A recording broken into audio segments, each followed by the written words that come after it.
சோதட நேயர்கள் அனைவருக்கும் வணக்கம். இன்னைக்கு நம்ம சேனல்ல என்ன பார்க்க போறோம் அப்படின்னு பார்த்தீங்கன்னா, ஜூன் 14ஆம் தேதி வைகாசி அமாவாசையானது வருகிறது. இந்த அமாவாசை பார்த்தீங்கன்னா மற்ற மாதத்தில் வரக்கூடிய சாதாரண அமாவாசை அப்படின்னு சொல்லிவிட முடியாதுங்க. இந்த அமாவாசை ரொம்பவே ஸ்பெஷலான ஒரு அமாவாசை அப்படின்னு நம்ம சொல்லலாம். அதாவது வைகாசி மாதத்தில் வரதுனால இந்த அமாவாசைக்கு ரொம்ப முக்கியத்துவம் அதிகமாக இருக்கிறது. இந்த நாள் பார்த்தீங்கன்னா ரொம்பவே சக்தி வாய்ந்த ஒரு நாளாகவும் பார்க்கப்படுகிறது.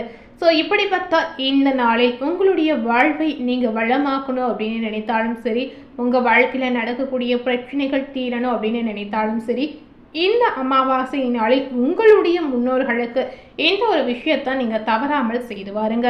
இந்த ஒரு விஷயத்தை நீங்கள் தவறாமல் இந்த நாளில் செய்தீங்கன்னா கண்டிப்பாக உங்கள் வாழ்க்கையில் நினைத்து பார்க்காத அளவிற்கு மாற்றங்களை கண்டிப்பாக பார்க்கலாங்க. ஸோ முதல்ல இந்த அமாவாசை இன்று என்ன செய்யலாம் அப்படிங்கிறத பார்த்துட்டு அதன் பிறகு இன்னைக்கு துலாம் ராசி நேயர்களுக்கு என்ன பலன் இந்த அமாவாசையினுடைய தாக்கத்தால் கிடைத்திருக்கு அப்படிங்கிறத பார்க்கலாம். பொதுவாகவே வைகாசி மாதத்துல அமாவாசையில தர்ப்பணம் செய்து முன்னோர் வழிபாடு செய்ய மறக்கவே கூடாதுங்க. இந்த வழிபாடு செய்யறதுனால கண்டிப்பா உங்களையும் உங்களுடைய குடும்பத்தையும் வளமாக்கி வாழ செய்யும் அப்படின்னு ஐதீக ரீதியாகவே சொல்லப்படுது. வருடத்திற்கு மொத்தம் பார்த்தீங்கன்னா 96 தர்ப்பணங்கள் இருப்பதாக சாஸ்திர ரீதியாகவும் சொல்லப்பட்டிருக்கு.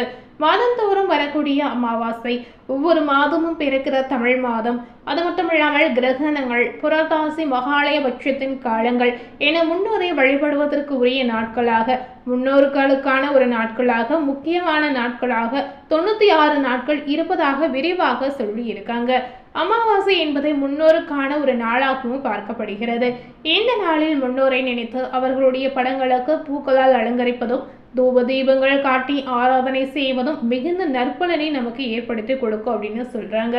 இந்த அமாவாசை பார்த்தீங்கன்னா ஞாயிற்றுக்கிழமை அன்று வருகிறது. இதனால இது விசேஷமான ஒரு நாளாக நம்ம சொல்லலாம்.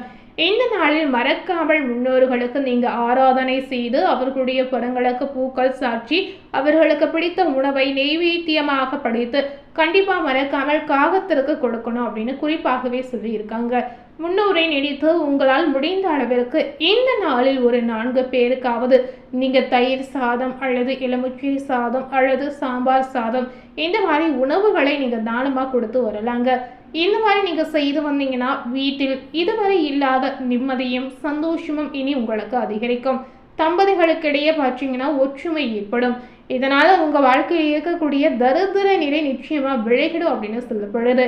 ஸோ இந்த மாதிரி மாற்றங்கள் உங்க வாழ்க்கையில நடக்கணும் அப்படின்னு ஆசைப்பட்டீங்கன்னா கண்டிப்பா இந்த வைகாசி அமாவாசை நாளில் உங்களுடைய முன்னோர்களுக்கு இந்த ஒரு விஷயத்த நீங்க தவறாமல் செய்து வாருங்க.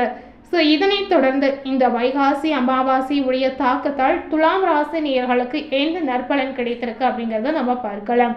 துலாம் ராசி நேயர்களுக்கு இந்த காலகட்டம் உங்களுடைய காதல், திருமணம், பணவரவல் அதிர்ஷ்டம் இருக்குதா இல்லையா என இந்த மாதிரி சம்பந்தப்பட்ட அனைத்து தகவலையுமே நீங்க இந்த வீடியோல விரிவாக பார்த்து தெரிந்து கொள்ளலாம். ஒவ்வொரு கிரகங்களும் பார்த்தீங்கன்னா ஒரு குறிப்பிட்ட கால இடைவெளியில் ஒரு ராசியிலிருந்து மற்றொரு ராசிக்கு பயிற்சி அடைவது இயல்பான நிகழ்வாக பார்க்கப்படுகிறது. இந்த கிரக மாற்றங்கள் பார்த்தீங்கன்னா அனைத்து ராசிகளுடைய வாழ்க்கையிலுமே குறிப்பிடத்தக்க தாக்கத்தை ஏற்படுத்தும். சில ராசினியர்களுக்கு பார்த்தீங்கன்னா சுப பலன்களையும், சில ராசினியர்களுக்கு பார்த்தீங்கன்னா சவாலை ஏற்படுத்தக்கூடிய ஒரு மாற்றத்தை ஏற்படுத்தி கொடுக்கிறது அப்படின்னு சொல்லப்பட்டிருக்கு. ஸோ இந்த அமாவாசையினுடைய தாக்கமும் இந்த மாதிரி தாங்க ஒவ்வொரு ராசினியர்களுக்கும் நன்மைகளையும், குறிப்பிட்ட சில ராசினியர்களுக்கு ஆபத்தை ஏற்படுத்தக்கூடிய விளைவுகளையும் ஏற்படுத்தி கொடுக்கிறது அப்படின்னே சொல்லலாம். ஸோ அந்த வகையில் துலாம் ராசினியர்களுக்கு என்ன பலன் கிடைத்திருக்கு அப்படிங்கிறது இப்போ நம்ம பார்க்கலாம். இந்த காலகட்டம் மிக முக்கியமான நிகழ்வாக குரு பகவான் பார்த்தீங்கன்னா கடகராசில உச்சம் பெற்று சஞ்சாரம் செய்கிறார். இதனால பல ராசினியர்களுடைய வாழ்க்கையில முன்னேற்றம், புதிய வாய்ப்புகள் உருவாகும். அதுபோலவே செவ்வாய் பார்த்தீங்கன்னா தனது சஞ்சாரத்தின் மூலம் செயல்வேகம் மற்றும் தைரியத்தை அதிகரிக்க செய்கிறார். இதனால பல புதிய வாய்ப்புகளையும் முக்கியமான மாற்றங்களையும் கொண்டு வரக்கூடிய ஒரு காலகட்டமாக, ஒரு அமாவாசையாக இந்த நாட்கள் கண்டிப்பா இருக்க போகிறது. ஜூன் 14ஆம் தேதியிலிருந்து துலாம் ராசினியர்களுக்கு இந்த மாதிரி திருப்பங்கள் காத்திருக்கு அப்படின்னே சொல்லலாம். தொழில், பணவரவு, குடும்ப வாழ்க்கை மற்றும் திருமண யோகம் போன்ற விஷயங்களிலுமே பார்த்தீங்கன்னா குறிப்பிடத்தக்க முன்னேற்றங்களை நீங்க பார்க்கலாங்க. அதே நேரத்தில் சில விஷயங்களில் நீங்கள் பொறுமையாகவும் நிதானமாகவும் கண்டிப்பாக இருக்கணும். ஸோ நீங்கள் எப்படியெல்லாம் இருக்கணும் அப்படிங்கிறத இப்போ நம்ம விரிவாக பார்க்கலாம். பெரிய அளவில் பார்த்தீங்கன்னா இந்த காலகட்டத்தில் உங்களுக்கு நன்மைகள் காத்திருக்கு அப்படின்னு சொல்றாங்க. எல்லா விஷயங்களிலும் வெற்றி பெறக்கூடிய யோகங்களும் கிடைக்க போகிறது. எடுத்த காரியங்களில் உங்களுக்கு ஜெயம் உண்டாகக்கூடிய ஒரு வாய்ப்பும் இருக்கிறது. இதனால உங்களுக்கு இந்த காலகட்டம் லாபம் நிறைந்த ஒரு காலகட்டம் அப்படின்னு நம்ம சொல்லலாங்க. ஆசிரியர்கள், வங்கித்துறை, வக்கீல் துறை, பேச்சு தொடர்பான துறையில் இருக்கக்கூடிய துலாம் ராசினியர்களுக்கு மிகப்பெரிய முன்னேற்றங்கள் இந்த அமாவாசையினுடைய தாக்கம் உங்களுக்கு ஏற்படுத்தும்.